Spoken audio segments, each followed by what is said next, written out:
Good. We are, I thought, getting ready for the class, but we've been running pretty quickly, so what I like to do is just kind of do a quick overview, just kind of touch bases so that everybody know where we are, since we've had some that's kind of in and out or had conflicts.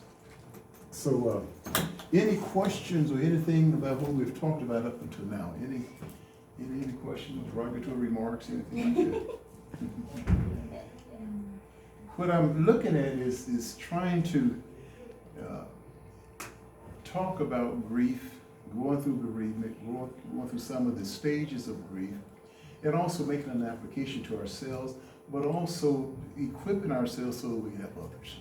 Because sometimes that really is advantageous to the grief process, is if I can help somebody else. That's true. Sometimes as we go through things, we don't realize that we're accumulating experience. And sometimes experience can be very, very helpful, and we want to do that. And so what I'd like to do is just kind of talk a little bit about some of the things that we've talked about. Let me do a slideshow here. I'll start from the current slide, and then we'll go from there. And so we're looking at the idea of, when we talk about grief, we talked about the different stages. And this doesn't mean that every one of us are going to go through that particular stage, but at least we are familiar with what to kind of expect when we lose someone.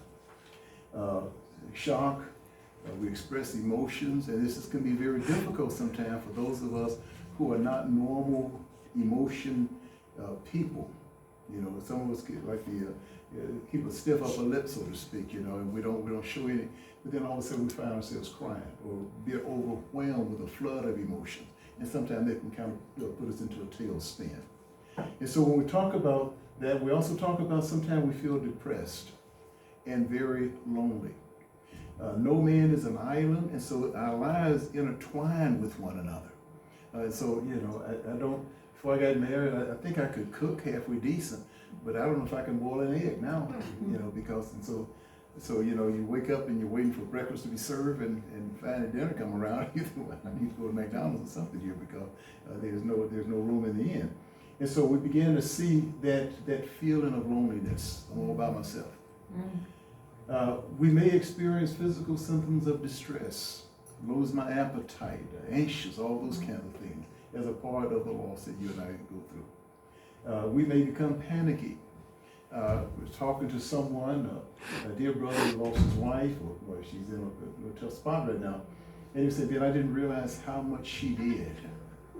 So for us paying bills, keeping things, I mean, that's something he worked and she worked, but she took care of that piece. And all of a sudden when she became incapacitated, I don't even know if the light's gonna get turned off. I don't even know how to you get the idea. And so we become very panicky. Sometimes we look at the idea of there's a sense of guilt. I should have listened better. I should have been more sensitive. I should have. A good friend of mine, one of my mentors, has this cute little saying. He said, "One should not should on themselves." And that's kind of a unique play on words, but it's stuck. When you and I begin to say, "I should this, I should that," those are what's called parental terms. And so you and I now are kind of undermining ourselves so far as what I should have done. And based in that is greed and grief and hurt and pain. Sometimes we feel with anger and resentment. Why did God have to take my blank? Why am I going through it? And I resent that. I've been a faithful Christian. I remember driving all the way to St. Louis, Missouri with my brother gone into a coma, just got back from Vietnam. And all of a sudden, they called and said he's in the hospital. We don't know what's going on. So my wife and I just had one child. We drove straight to St. Louis, about a 12-hour flight, 12-hour drive. And I remember outside the room where he was not expected to make it, and I thought that was such a shock. I began to try to make a deal with the Lord. Lord, I continue preaching your message if you let it make it through tonight. And the Lord said no. And so that was not a happy feeling for me. I'm one of your trusted servants. Sometimes there's resentment. We resist returning. Is it possible for life to go on after this person is gone? And sometimes when we begin to maybe start dating again, or when we begin to get develop more friendships, then all of a sudden I have this resistance, like I'm being unfaithful. I'm not being loyal. The very thought of that guy is kind of handsome, or that girl is kind of attractive. I beat myself up because of, again, I resist returning to a normal life, and that's a reality. We gradually hope comes through. Hope begins to, like a bad storm, all of a sudden, it's so dark, and next thing you know, the storm finally gives up, and you begin to see a little sunlight coming through, and that's what we're always looking for, that hope for tomorrow. And then we struggle to affirm reality. What is my reality now? What is it like that we've had friends that we've talked to in the past, and they said, well, it's awful difficult. I think I've shared with you guys that a good friend of ours lost her husband 5 years ago, and we've been asking her to go out to dinner. And finally, about a month ago, she called and found out I was speaking at some place, and she said, I just want to know, is Robin going to be there also? And would you guys mind going out to dinner? It was a shock. We've gone by her house several times. We've actually stopped by there unannounced. But it was hard for her, and she made the statement at our time together. She said, do you realize it's been 5 years since he's been gone? And so this idea of struggling to affirm reality, we went to New York, the four of us, in New York doing the counseling, and then out to New Mexico, down to Houston, all over the place, one of my mentors. And then all of a sudden now she's here by herself. Again, so just trying to confirm reality. When you look at this, and I'll move the pace here a little bit, when you begin to think of, where am I at here? I'm looking for page 24. Yeah, I just want to kind of go through and just, again, these are those states of shock, emotion, depressed, lonely, physical symptoms, panicky, and all those kinds of things began to happen.